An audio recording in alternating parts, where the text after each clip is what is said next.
Hey mamas, welcome back to my channel. Welcome if you're new here. I wanted to make this video, especially if you are struggling with a low milk supply or you're worried that your baby isn't getting enough. You are not alone. And I knew that there was a possibility of not having enough milk for my journey because I had a breast augmentation about 10 years ago through my areola, and it made myself feel unsure if I was going to be able to breastfeed. It made me feel unsure that I will even have success from the beginning. So I made sure to set myself for success and really give my body all that it needed when I was pregnant, after I gave birth. And so I'll share with you what I did to get my body prepared. I actually started producing milk at 17 weeks pregnant, which was quite shocking. So I've had a great supply ever since giving birth, and I just feel that if I could share these tips, that will help more moms out there feel more confident, comfortable, excited, and enjoy their breastfeeding experience and have a positive breastfeeding experience, then I will do that for you. Now remember, every single mom's body is different, every baby is different, so this just worked for me and for us, and we are still continuing to breastfeed at almost 10 months old. So let's get into today's video. The first thing is about identifying the problem, whether it's, you feel worried or your baby, whatever you feel that is not adding up to get the results that you're looking for. So in my specific situation, I was worried that I wasn't going to be able to breastfeed or produce enough milk because of my surgery that I had. And so I just made sure from the beginning to have the right nutrition, make sure that I stayed hydrated, make sure that I stayed relaxed and prepared, because also remember, stress impacts the situation too. I also think that's really important for baby as well, because not only does baby need to have a great latch, baby needs to be not stressed and in a very harmonizing position. So again, I think identifying the problem or the source, whether it's a low milk supply, not producing enough milk, or baby not being able to latch well, is really important, and then starting to find the solutions from there. The hydration and nutrition, like I said, I think is a huge part of this entire journey. Also the latch as well, but since our latch was good and she was okay to nurse well, it was up to me and my body really. So I feel like hydration and nutrition played a big role. Making sure that I drank water. I probably did about like 3 liters at least water a day, and it was something that I had a specific bottle. I made sure I filled it up. My bottle was like a 1.5 liters, so I made sure I filled it up twice a day. And that was my way of making sure that I got my hydration in. I think that was a really big role as to how I was able to get all the hydration that I needed, because if I just relied on drinking from cups, I never, even to this day, I noticed that if I don't drink from the bottle, I will really find myself dehydrated. I also think foods are super important. I'll put a little video up here. I made these lactation cookies since I was pregnant. I'll put the recipe down in the description. But lactation cookies, oatmeal, avocado, salmon, dates, smoothies, soups. I also used the Herbalife shakes for the last 5 years, but I did also use them throughout my pregnancy and postpartum. I still continue to use them to this day. They have all my vitamins and minerals. They're low calories, carbs, sugar, but it really focuses on those main nutritions that I need to produce enough milk and to help my body not only create a human and create a life, but continue to not only, feed that little human, but replenish my body from being postpartum and all of that.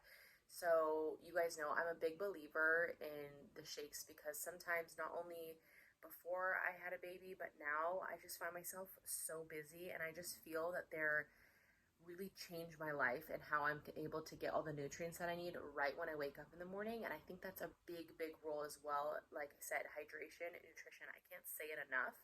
And if you find yourself too busy to fit in a great, large, beautiful, colorful breakfast with protein and fats and carbs and veggies and fruits, then I highly recommend you start introducing yourself to like Not a protein shake, because that's something that I realized too, but more of a healthy meal replacement. So I can put down in the link in the description what I use. You can check it out. It's been a game changer in my life.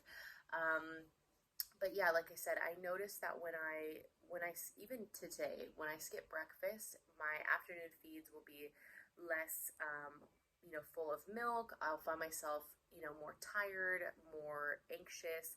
I feel like fueling yourself really matters, not only physically, but mentally too. I want to talk about feeding and pumping strategies. So I never used a bottle, and still to this day, never used a bottle with her. I always breastfed on demand, because I think it's super important that your body knows every time she feeds off of me, not only is my body analyzing the milk that she needs and producing the milk that she needs, but it's understanding of how much milk it needs to make. So especially when she was first born, she was feeding quite frequently, and so my body was able to realize, okay, I need to make more milk, more milk, more milk. I only pumped once a day because I didn't want to have an oversupply, and eventually I found myself producing a lot of milk, to the point where she would sometimes choke, because of like my letdown was quite a lot. And a lot of people would tell me, oh my gosh, that's amazing, but it was stressful when she would choke on my milk. It was stressful when I would like be leaking everywhere all the time. And again, it's nothing to, it just shows that if you put in the work and the effort and really try, anything is possible. And our bodies are incredible for producing what they need to produce.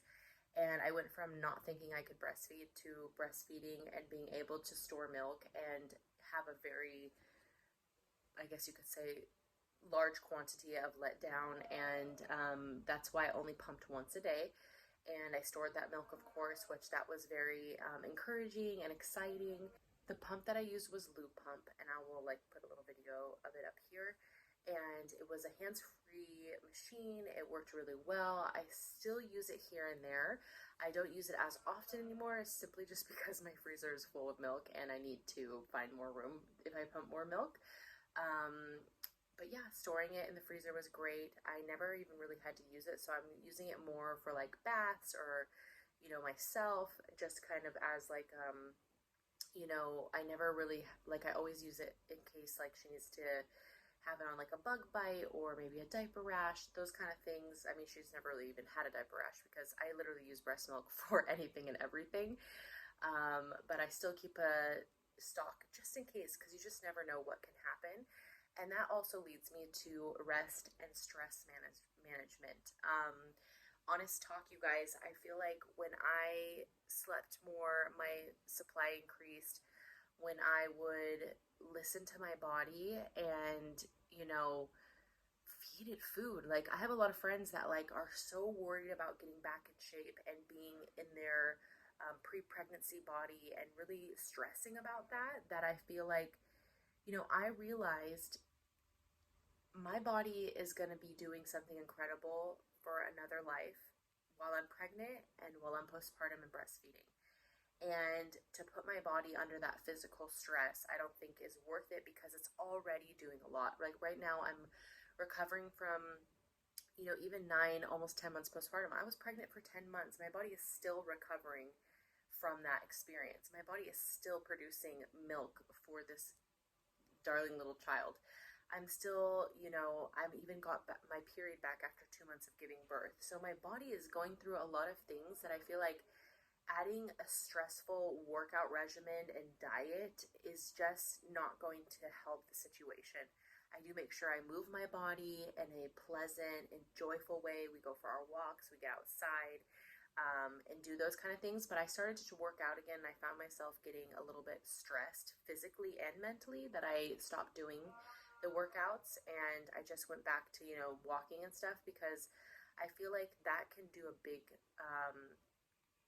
negative effect on your milk supply. I also think that what can help your milk supply and stress management is doing contact naps and resting when your baby rests, like actually taking advantage of those moments, reminding yourself to be positive, loving affirmations of how proud you should be.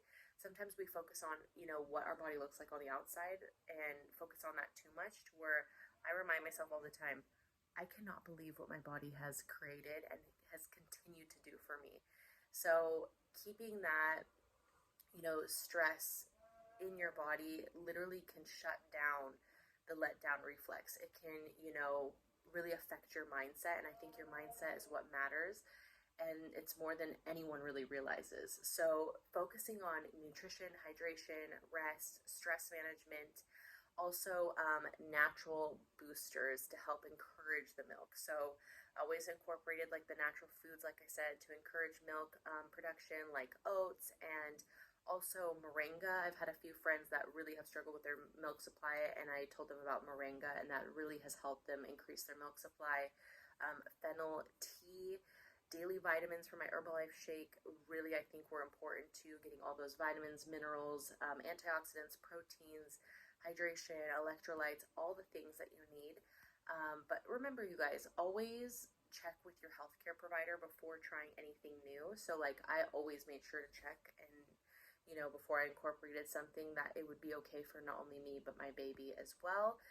And like I said, this really is what worked for me. It worked. I've been so grateful and thankful that I have put all of these things into motion that have really changed my experience to be so positive. And I'm so grateful, and I just want more moms to not be stressed about it and to be able to encourage them to enjoy and love and take the time and the effort to do this experience, because I'm just so grateful. I mean, our bodies are made to make milk, and our bodies are made to feed our baby, and breastfeeding has been the most positive, beautiful journey I've ever experienced. So just remember, yes, I have always been full and licking milk since I gave birth, and I think these are the tools that have given me the success that I've been looking for.